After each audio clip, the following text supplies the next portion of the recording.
Hey, everybody, I'm Jody Vance. And I'm George-Affleck. And it is time for... Money, money, money, it's so funny, a rich man's world, UnSpun.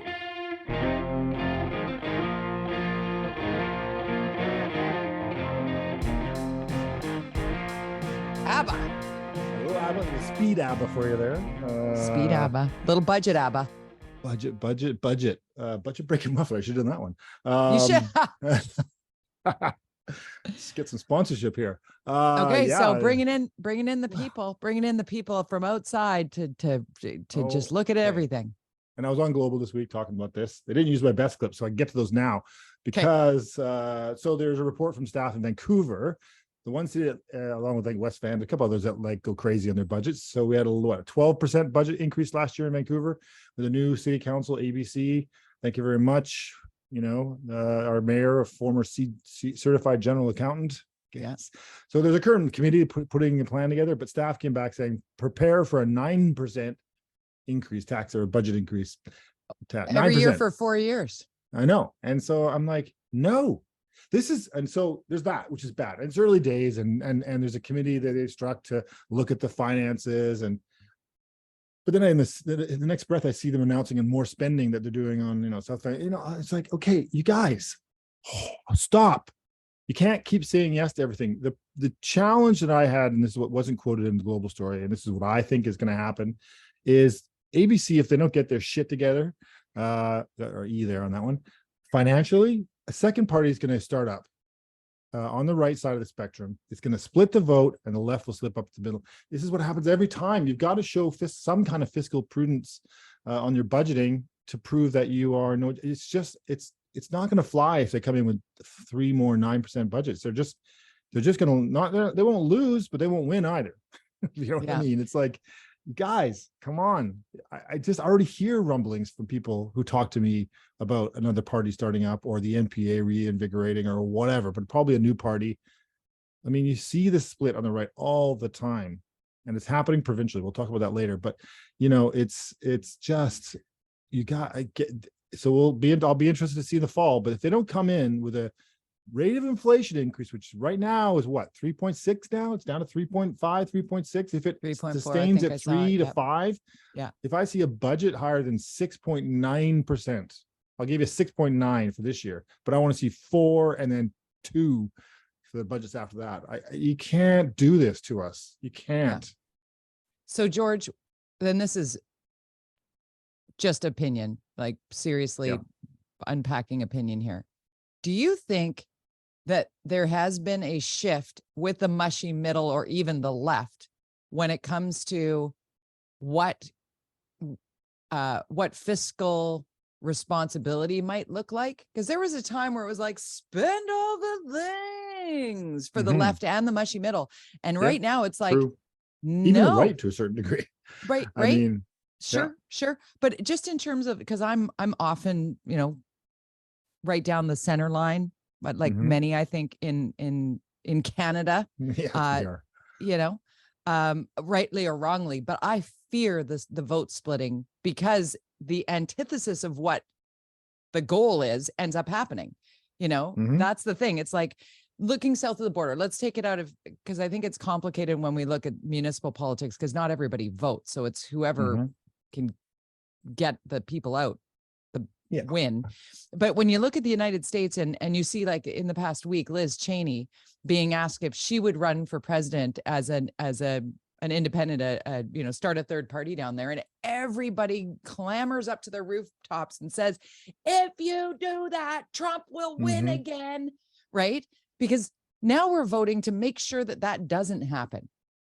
But then people don't engage enough to know that. And we almost had that happen again, because the last municipal election that saw the former mayor, Kennedy Stewart, elected really fell to the shoulders of Shauna Sylvester staying in the game, because she was never going to win the mayoral office. And yet she took just enough from Ken Sim so that he didn't win last time. And then fast forward to the next election where Kennedy Stewart was resoundingly dismissed of his duties in favor of Ken Sim.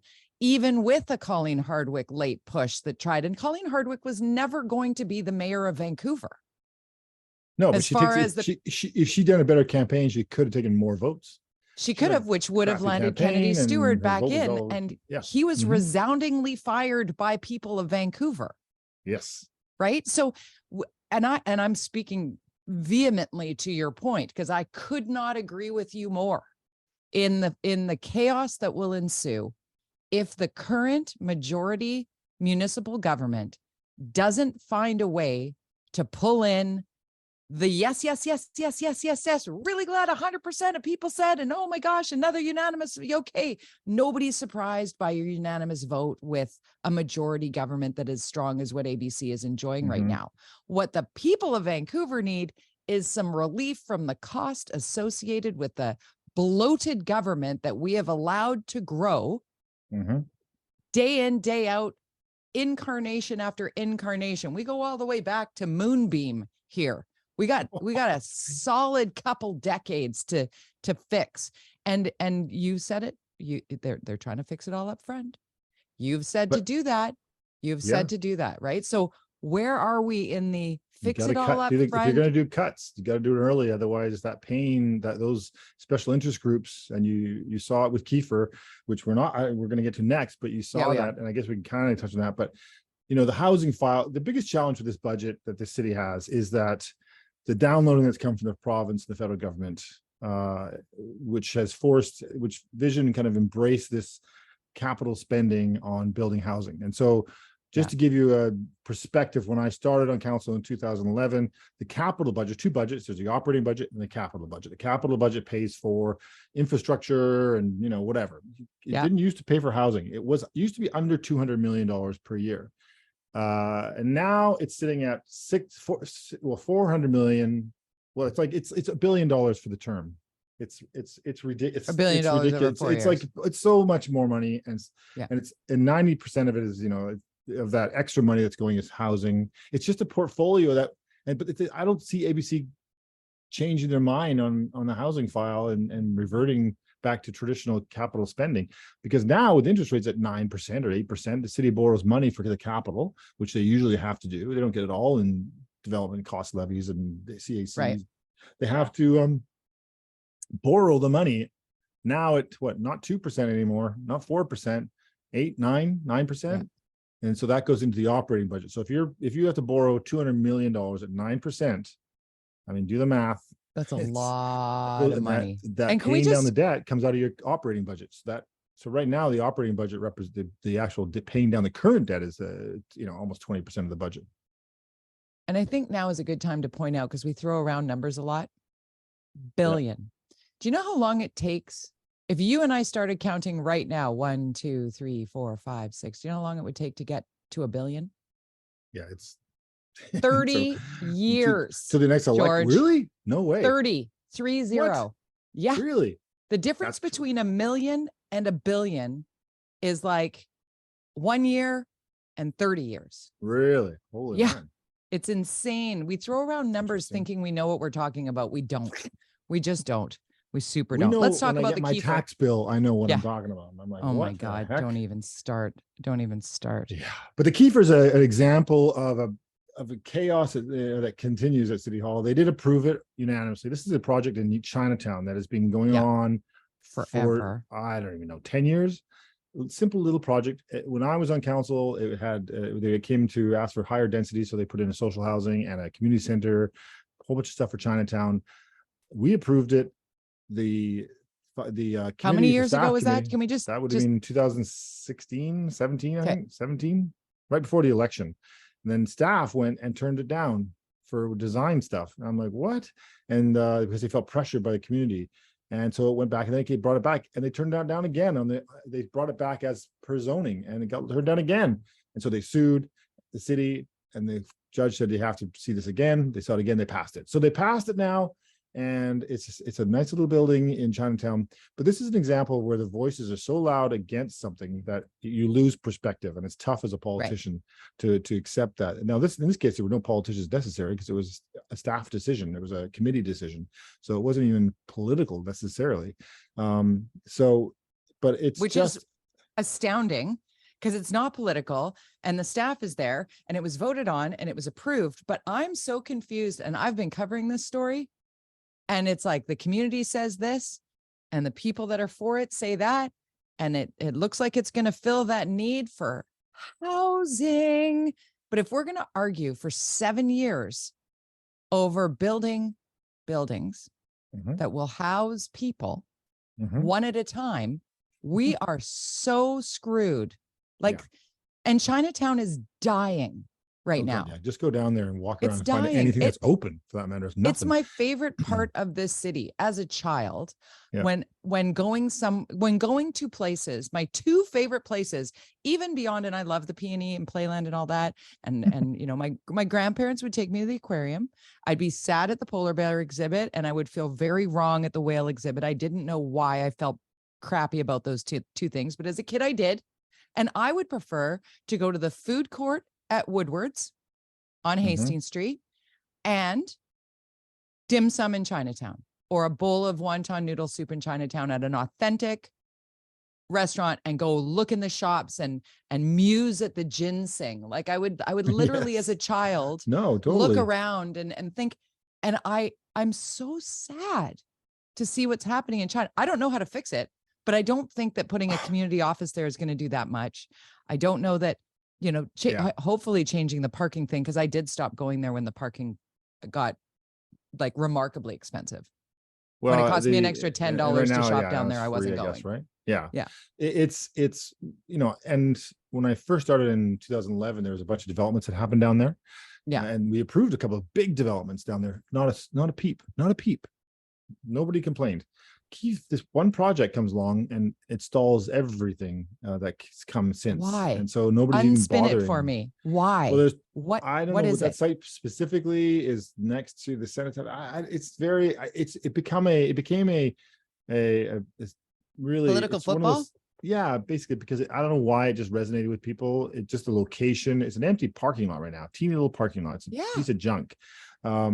We also, when I was there, we approved the downtown East Side plan, which is basically doesn't allow any strata development at all. It's all social housing, which I think is caused all developers to kind of go bye-bye. So nobody wants to build down there because it has to be rental or social housing.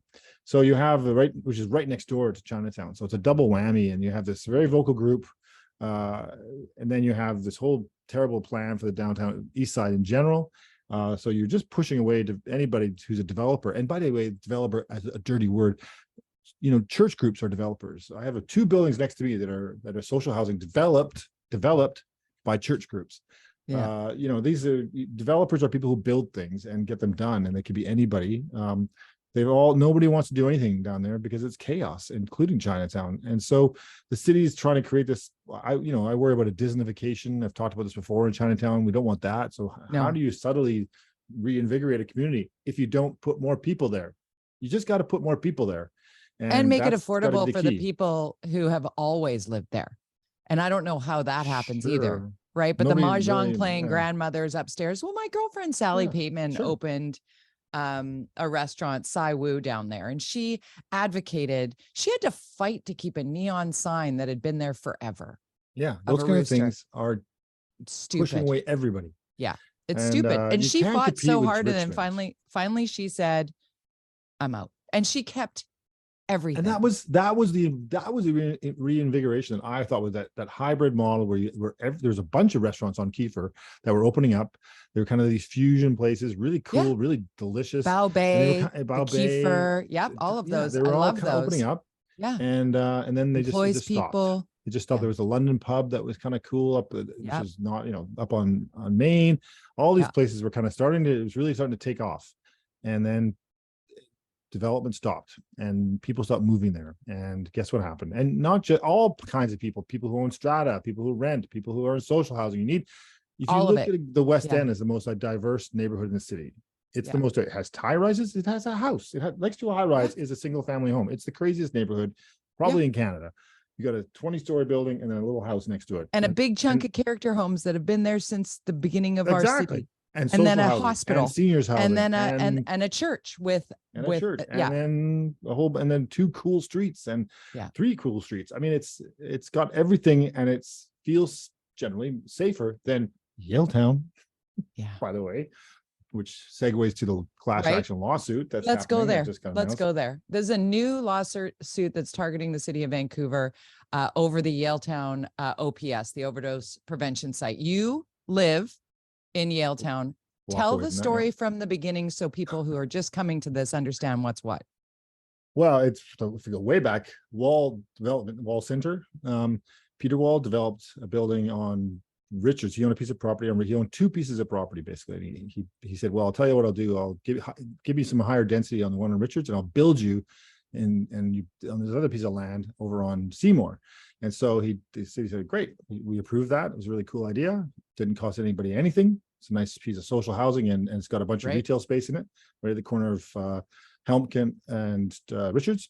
But then about 2 years ago, 3 years, no, maybe it's longer than that. Was it when I was there? Maybe it's 4 years, 5 years, 4 years ago, 3 or 4 years ago. I think Before exactly. the pandemic? It was yeah, in and around there. It was this last council decided to put a safe injection site, but not at a really, like the one in downtown East Side is very structured. This one is kind of like a bunch of tables in an empty space. I don't know if you've been in there. I have not. I have been to the one on the downtown East Side, though. I have been. That one's like you go in there, it's kind of hospitalish and it's very structured. This one is not. And then as a result, for whatever reason, people decided they can just hang out outside and they just hang out, and they're putting tents up and they're living on the outside of this thing, and they're taking over.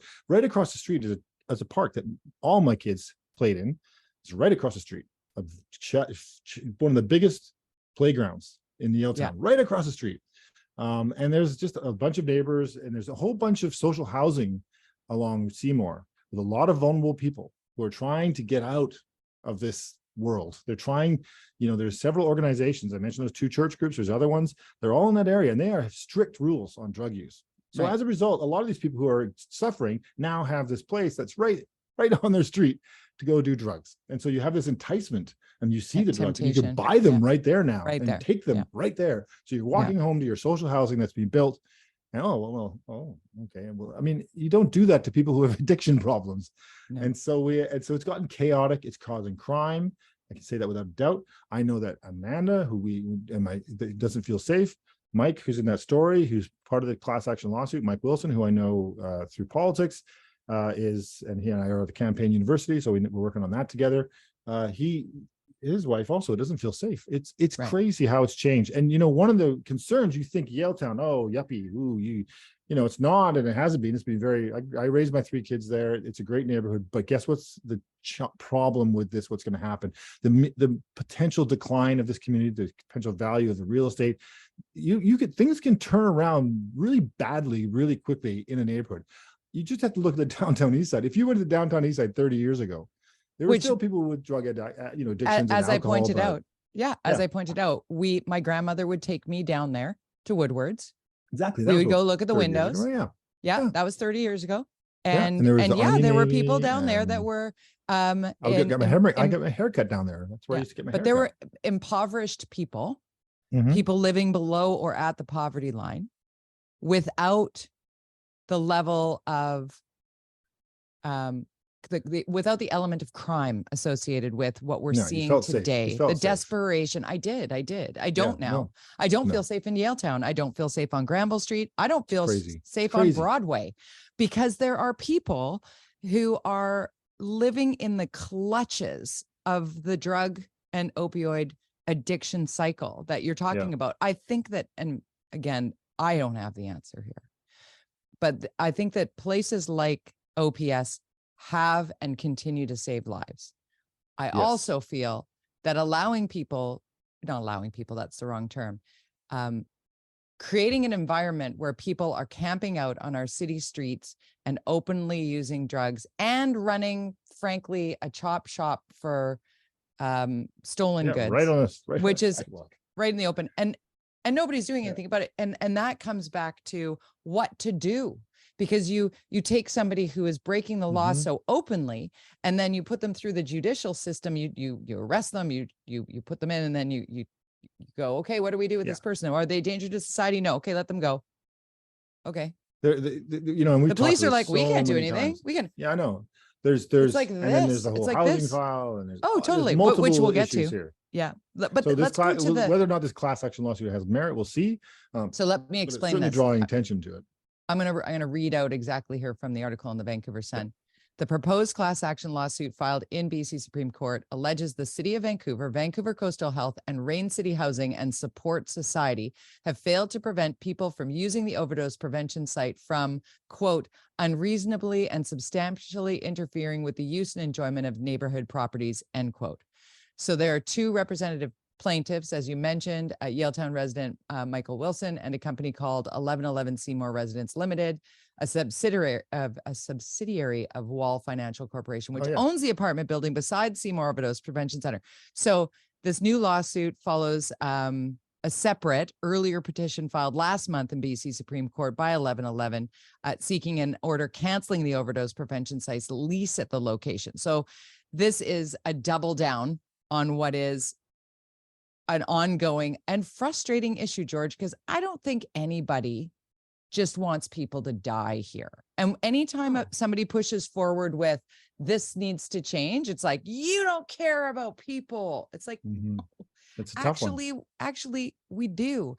And when we came around the corner, Brian and I were driving back from wherever we were last weekend. We were coming back, I think it was maybe 10 o'clock at night, and we're coming down Thurlow. So this isn't Yaletown, this is just up a few blocks. And two occasions where there were people suffering some level of drug-induced mania, just standing, wearing all black, hunched over in the middle of the street at night. Yeah. Like, these people are going to die standing in the middle of the street, not knowing where they are. We need some kind of action, but what does that look like? And did that person use at the OPS site, or were they using in a park or a playground?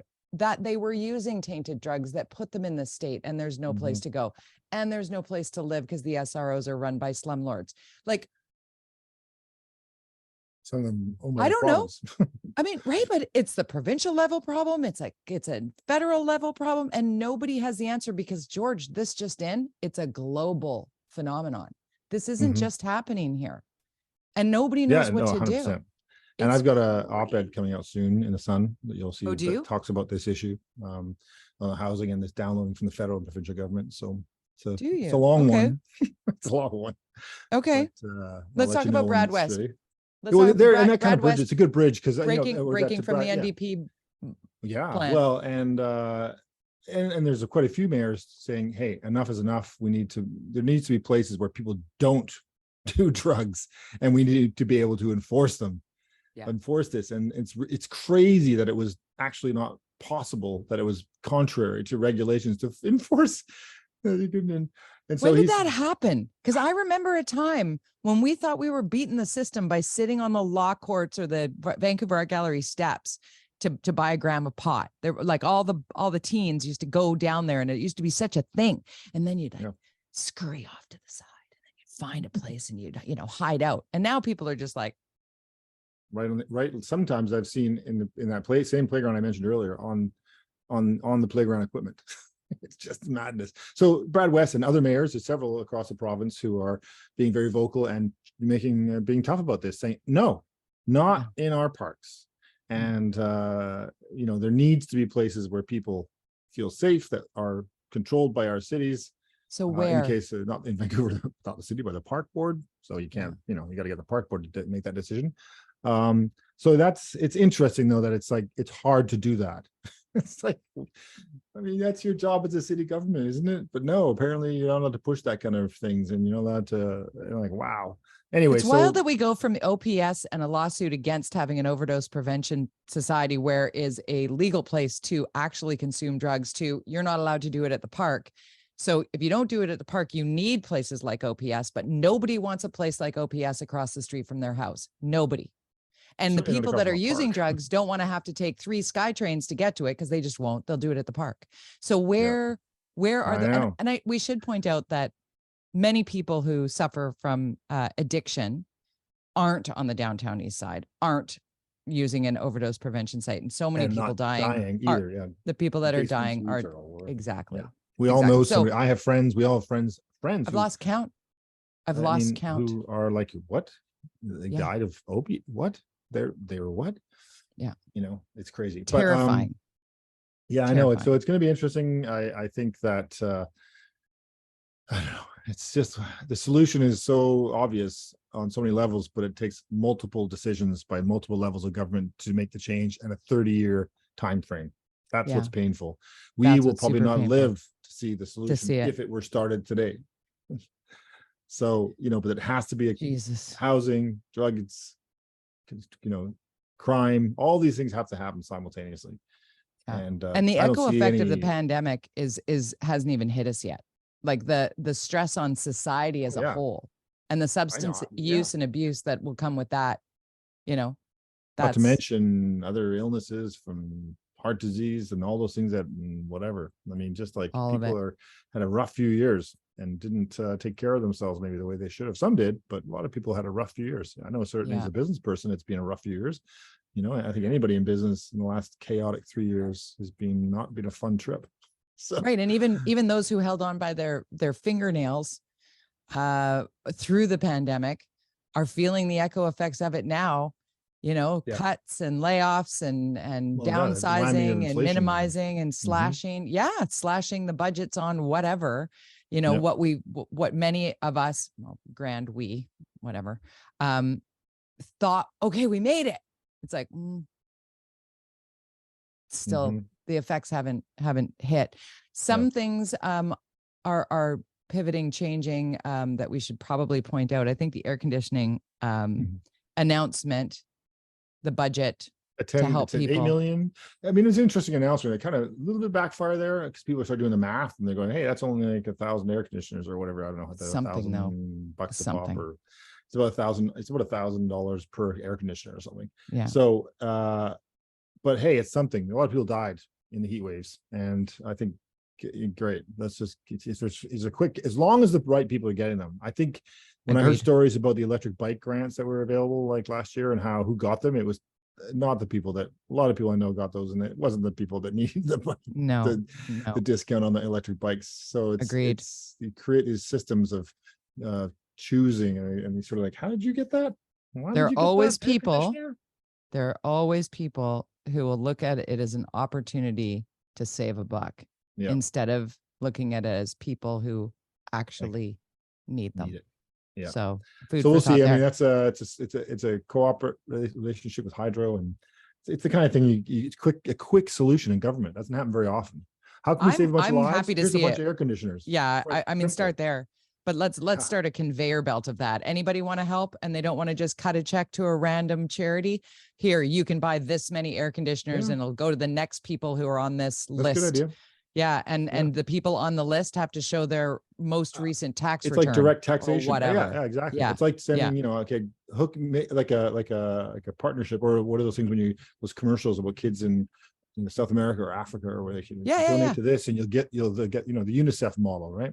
Yep. Like it's a good model. I sponsored a child on the Christian Children's Fund, and I am not a religious person, but I did my due diligence and I actually sponsored a child that cost me $10 a month for, I think, 7 years. I got letters from this young woman, and I saw her through from being a small child to being able to care for herself and going through school. And I did that as a 20-something. It's very rewarding to know the impact. And when you start hearing the negatives about some charitable endeavors where there's a private jet involved, or you look at some religious outlets where it's a humongous cash grab that never really trickles down to the people in need. Yeah, and you do your research on that stuff before you do it. I know we did some work for the Shriners. I was always amazed at the Shriners and how much like 95% of the money goes to what they're saying. It's pretty impressive. It's hard to reach. UNICEF is another. I spend a lot of time carrying around that little box on Halloween. They're great. And they even got some bad press, but deservedly, I don't know, but just a little bit of, I would say no in my experience, but the people who would put forward that's a big company sort of mentality, just them saying that could stop donations that could really hurt people. Like we need to find ways to help because it's confusing. Almost as confusing as renaming a political party. What's that roughest segue ever? You did it. Yeah, the by-elections happened this week on Vancouver Island and in Vancouver, and no surprise, NDP won. Both landslides, very strong NDP ridings. What was interesting was what was Horgan's riding, and you had, guess who came in third? BC United. Yeah, and Vaughn Palmer behind the tweeted, Conservatives. Yeah, Vaughn Palmer tweeted from the Vancouver Sun saying, I wonder if Kevin Falcon's reconsidering renaming the party. And I've always said this, this, as a marketer for me, renaming, rebranding is really complicated and expensive and hard. And and also from my point of view, and I ran with the BC Liberals, as you know, the liberal word is kind of it doesn't make the Conservatives happy. It certainly makes the liberal people go, oh, well, they're liberal. The word liberal's in there. I'm going to vote that. It's red. So you would get that middle vote would float around and sometimes go with, depending on leadership, with the BC. Now they're going to be like, well, where do I put my vote now? BC United, what's that?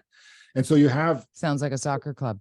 Yeah. So what's more telling? Yeah, exactly. I mean, it's not a bad name, but it's but it sounds like a soccer club. It's like, yeah.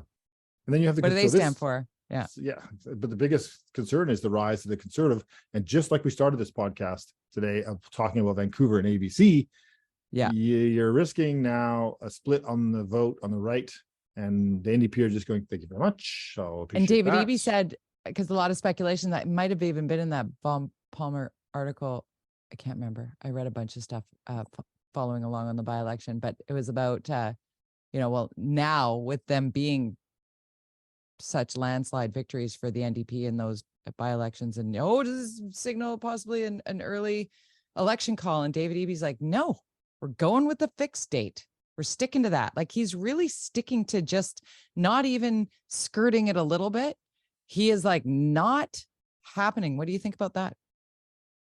I think depending on how Kevin Falcon manages this Conservative uprise, if he can't get it under control, it's a sweet victory for the NDP. That's all. It requires, Gordon Campbell spent a lot of time uniting the right and bringing the Conservatives into the fold with the Liberals at that time, and kept them fairly controlled. And Christy Clark managed to do it, but since then it's kind of, the last election, there's a little bit of a blip there, it's 4%, but it only takes in a few ridings. You can look at some of the ridings that they lost. It should have been BC Liberal last time, and you could see a vote of a couple thousand votes that might have gone to a Conservative, that if they'd gone to the Liberal, they would have won. So this is those swing ridings, it's especially bad.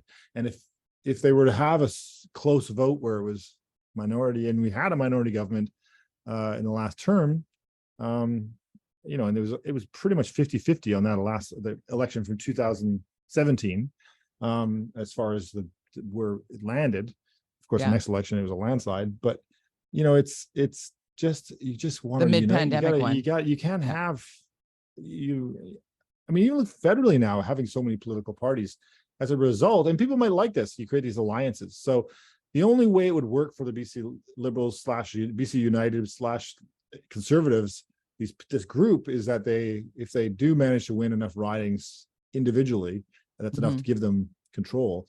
But I don't think there's going to be enough, because I don't think the Conservatives have enough interest in the places where they need the votes, which is Vancouver and Surrey. I just don't think that they're going to resonate and get those votes. They'll get those places that would probably have gone Liberal, or they might, the best case scenario potentially at this point will be a coalition government, the Conservatives, if that were to happen. But it's just splitting the vote in the right, and it's just, I don't know how he's going to manage it. He's working hard on it, but we'll see. I think we're out of time. Oh my gosh, I forgot to set my timer, but we did. BC population 164,000, new record.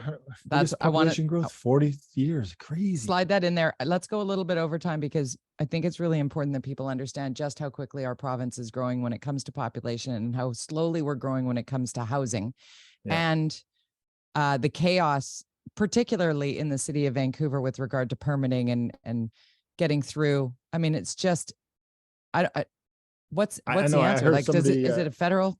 Yeah. Well, the province is saying they're going to mandate this stuff. 164,000 people, if you don't believe in supply and demand, I don't know what else I can tell you. The demand is 164,000 people. they're not all in individual apartments. Those are probably families and various Yeah, yeah, things. yeah. So let's say it's 90,000 people that need 90,000 homes. I don't know. They've probably got the exact number. This just came out today. This is a lot of homes we got to build, and that's just to get what's coming to British Columbia. We're way behind. Yeah. Into the 30,000 units in this province that are behind on And the we're social shrinking housing side. schools, and we're closing schools, and when our population is spiking. Did you see that graph? I think you were the one who sent it to me. Like US and Canada population growth, and it's There's like, a tweet from the and then States, Canada goes, yeah, because we are swinging open the doors, and frankly, there's so much turmoil in the world. I'd want to come here. But the graph also showed housing, which was like, yeah, people, housing. Where are people gonna go? And it's $1 million a unit to build. Oh my God. So never a shortage of things to talk about, George Affleck, here on UnSpun Podcast. You go to unspunpodcast.com. I should have done this earlier. People are just, hi to our friends who continue to listen. Please share. Morgan, like, one of our big fans, he's always like, just go as long as you want. I'm listening. Aww. Keep going. Thanks, Keith. Shout out to Keith. How many are we? 221 in? Jesus. We're 221. 221.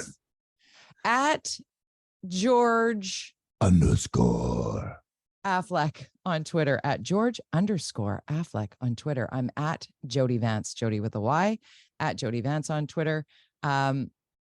Just if you want to tune in this coming week, 9 to noon, I'm filling in for Mike Smith and George. I think we're going to need to talk on the radio about some of these things. So you'll probably hear George Affleck on with me. I don't know, Monday. What are you doing Monday?